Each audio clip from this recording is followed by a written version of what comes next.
बढ़ते हैं अगली खबर की ओर। अगली खबर खालवा से है, जहां द्वारका शारदा पीठाधीश्वर स्वामी सदानंद जी सरस्वती के खालवा आगमन पर भव्य स्वागत किया गया। अजय पटेल के निवास पर अपने संबोधन में शंकराचार्य जी ने कहा कि गौमाता की सेवा और संरक्षण मनुष्य के जीवन को महान बनाने के लिए अत्यंत आवश्यक है।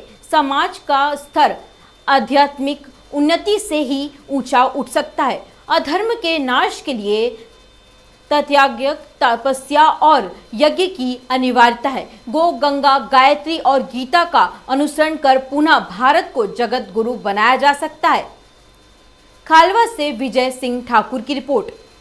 कोई खास बात तो है। मनुष्य होने का कारण क्या है? परमात्मा ने हमें पशु नहीं बनाया, बकरी नहीं बनाया, कुत्ता नहीं बनाया, ढोर नहीं बनाया, मछली मेंढक नहीं बनाया, मनुष्य बना दिया है।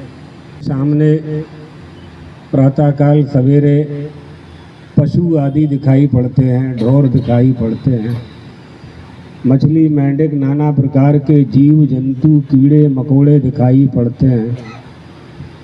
आप उन्हें देखते हैं, उन्हें देख कर के हमें विचार करना चाहिए। ये छोटे मोटे जीव जंतु बकरी मेंढक बने हैं, पशु बने हैं, हम मनुष्य बने हैं। कोई खास बात तो है। मनुष्य होने का कारण क्या है? परमात्मा ने हमें पशु नहीं बनाया, बकरी नहीं बनाया, कुत्ता नहीं बनाया, ढोर नहीं बनाया, मछली मेंढक नहीं बनाया, मनुष्य बना दिया है। हमारे पूर्व जन्म के सत्कर्मों का फल है और ईश्वर की कृपा है और माता पिता और गुरु की सेवा का ये फल है कि मनुष्य का शरीर प्राप्त हुआ। जब ये मनुष्य का शरीर प्राप्त हो गया तो इस मनुष्य के शरीर को अब क्या प्राप्त करना है? महापुरुष को प्राप्त करना है, गुरु को प्राप्त करना है, संत महात्मा को प्राप्त करना है। आपके उद्धार के 3 ही मार्ग बताए हैं शास्त्रों ने, संत, पंथ और ग्रंथ। संत माने साधु महात्मा, पंथ याने मार्ग। कौन सा मार्ग? येनाश्च पितरो याता, येन याता पितामह। आपके पिता, उनके पिता, उनके पिता, दादा दादी, नाना नानी जिस मार्ग पर चलते रहे हैं उसी मार्ग पर आपको चलना है। इसको पंथ कहते हैं। कुल देवी कुल देवता की पूजा जो आपके सयाने करते आए हैं, उसी कुल देवी कुल देवता की पूजा करना है। नए नए देवी देवताओं का निर्माण करने की आवश्यकता नहीं है। हमारे सनातन धर्म, हिंदू धर्म में जो देवी देवता हैं उन्हीं की आराधना हमें करनी चाहिए, जिनका पुराणों में, भागवत जी में, रामायण जी में वर्णन प्राप्त होता है। इधर उधर भटकने की आवश्यकता नहीं है। भटक जाओगे तो अटक जाओगे, कोई नहीं बचाने वाला। फिर संत, पंथ और तीसरा है ग्रंथ। ग्रंथ माने वेद शास्त्र। ग्रंथ ही आपकी ग्रंथि का विमोचन करता है।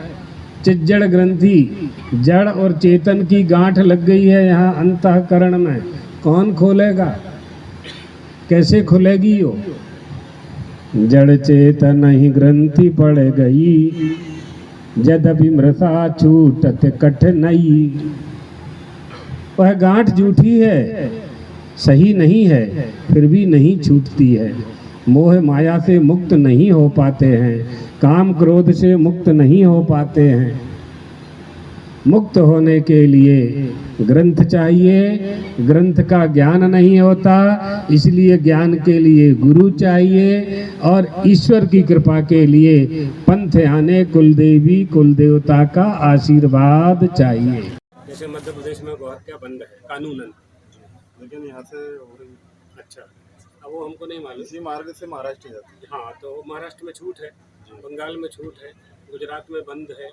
तो जब तक हमारे मन में गाय के प्रति श्रद्धा पैदा नहीं होगी तो कानून के बल पर रोक नहीं पा रहे हैं। आप खुद प्रमाण हो, आप कह रहे हो कत्लखानों पे तो रोक लगा सकते हैं। लाइसेंस देना बंद करें। तो पशुओं के नाम से लाइसेंस देते हैं और उसमें गाय काटते हैं, तो कत्ल खाने ही बंद करने पड़ेंगे, दूसरा कोई उपाय नहीं है अपने पास।